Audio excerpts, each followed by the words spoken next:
let's figure out, given the humongous temperature change, at least in the city of Mumbai, whether we're looking at a sizzling summer coming up or not. And then what kind of demand trends that are you already seeing as people gear up for the summers ahead?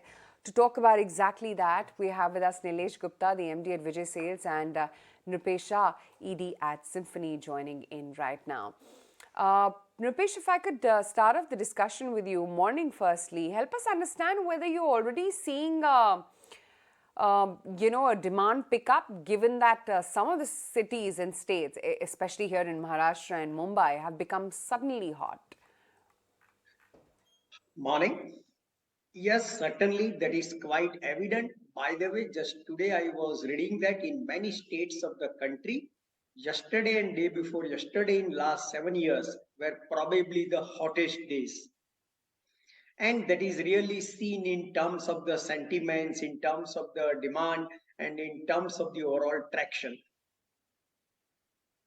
Nilesh bhai, good morning. Always good to connect with you. Before I get into hot summer, long winter, I want to understand the consumer behavior. I look at the headlines which are coming and news which is hitting our mailbox. Jubilant is saying they're selling less pizzas. Domino's, Zomato is saying that the food delivery business is slowing down. Bajaj Electrical has indicated that it's not been a great year for them. Eveready is saying that they are having problems in terms of selling toasters and grinders. That's the same comment which is coming from Philips. Are you getting a sense that the consumer or the white good consumer in India is feeling the hit of inflation? So, good morning, Nikunj. Glad to connect with you again. I'll tell you point blank what I feel is I think our expectations are more, but consumer has not yet, at least for consumer durables, the consumer is still not feeling the pinch of inflation or otherwise. Because for the simple reason is, which I've been repeating off and on always, is that now this is no longer something which is a luxury. Everybody needs it. Our patience levels are very low. So the moment a slight increase in temperature, or if your air conditioner, which is 4, 5, 6 years old, and if it's not functioning up to the mark, people will not hesitate to change and buy new. And primarily, this is also driven by the amount of finance offers which is there on the table for the consumers. So today, not only do we have good finance offers in terms of longer tenure, but also zero down payments. So yes, there are challenges which comes in between and all, but overall, I think the scenario for consumer durable doesn't look bad. It seems good. Okay. Do you see any change, going forward, Nilesh bhai, in terms of how the demand trends in 2022 versus 2023 could be? Basically, what I'm looking at is the trend would continue.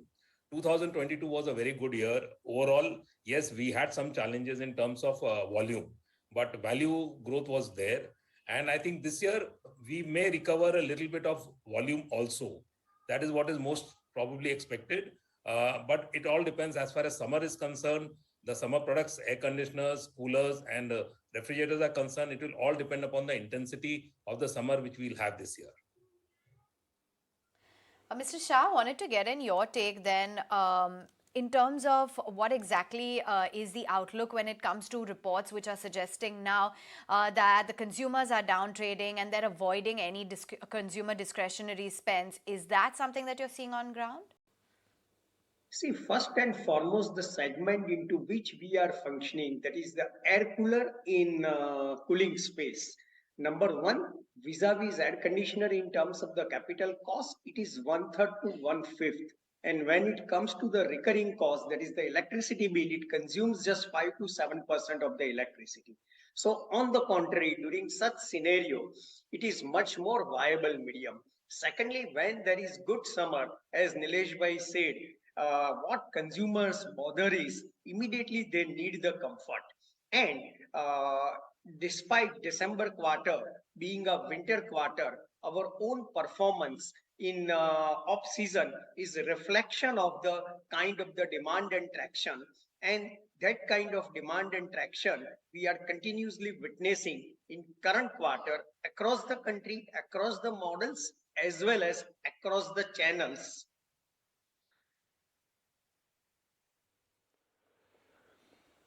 Uh, Nilesh bhai, what about downtrade and uptrade? Typically, when the economy is doing well, there is a huge uptrade which happens. So while the absolute numbers may look strong this year, do you think there is a case for downtrade in all the categories? So in our categories, if what we go by 2022, we have only seen an uptrade happening because people after COVID have realized that electronics and appliances are the one which are going to be there with them, which they use the maximum. So the last post-COVID, the trend has always been uptrade, and I think this year too we'll see an uptrade. Again, in spite of repeating myself, I'm saying the uptrade is also happening because of the finance offers available. Because people say rather than downtrading right now, we will not mind spending a little more on EMI, but let's take the best, what is good for us. And what's your outlook then, Mr. Shah, when it comes to inventory levels with respect to the upcoming summer season?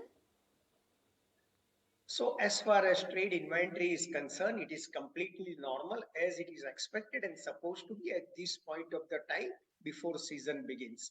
Secondly, as you may recollect, before summer of 22, trade was sitting on huge unprecedented inventory on account of two COVID summer that has been completely cleared off, and on top of it in the June quarter, we and the trade registered the highest ever, historical highest ever sales in June quarter.